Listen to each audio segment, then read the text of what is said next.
The reading today is from Mark's Gospel, chapter 13, verses 1 to 8. As he came out of the temple, one of his disciples said to him, "Look, teacher, what large stones and what large buildings." And then Jesus asked him, "Do you see these great buildings? Not one stone will be left here upon another. All will be thrown down." And he was sitting on the Mount of Olives opposite the temple.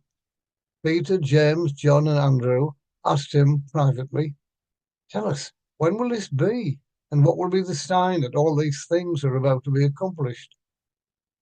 And then Jesus began to say to them, "Beware that no one leads you astray. Many will come in my name and say, 'I am he,' and they will lead many astray. When you hear of wars and rumors of wars, do not be alarmed. This must take place, but the end is still to come. For nation will rise against nation and kingdom against kingdom. There will be earthquakes in various places. There will be famines. This is but the beginning of the birth pangs." I'm just reading a book, Living with the Gods, written by Neil MacGregor, who was director of the British Museum. The subtitle is On Beliefs and Peoples. And in the introduction, he says, every known society shares a set of beliefs and assumptions. That is an essential part of a shared identity. Sometimes they are secular, as with nationalism, but throughout history, they have been religious. He then continues for almost 500 pages exploring this. So we all put our trust in something bigger than ourselves, beliefs and things that seem secure. And in this gospel passage, the disciples are admiring the temple. What large stones and what large buildings. We've all done that at some time. It may have been a large cathedral, or it could have been some architectural wonder, such as the Shard in London. But I wonder if the disciples were shocked by his answer. You see these buildings, all will be thrown down. No doubt many people see this as prophetic because within 50 years of Jesus' death, the temple was destroyed by the Roman authorities. Those who think Jesus being prophetic will believe that he is looking into the future and knowing what will happen. But one writer says that Jesus is being pastoral. He is reassuring his disciples that despite the catastrophic events that may happen, his disciples are not to lose heart, since the end is not yet.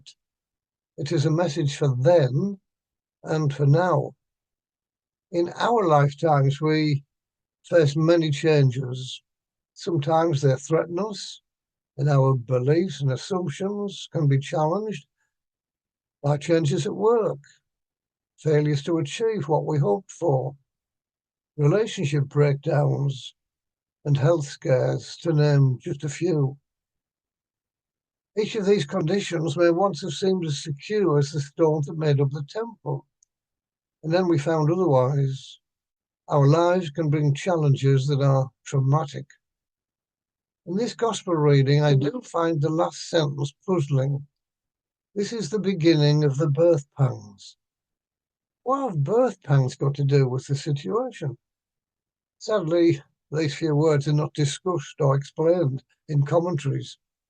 But to me, it seems that Jesus is encouraging the disciples and us. Birth pangs can be painful and lengthy, but to produce new life, things are very different afterwards.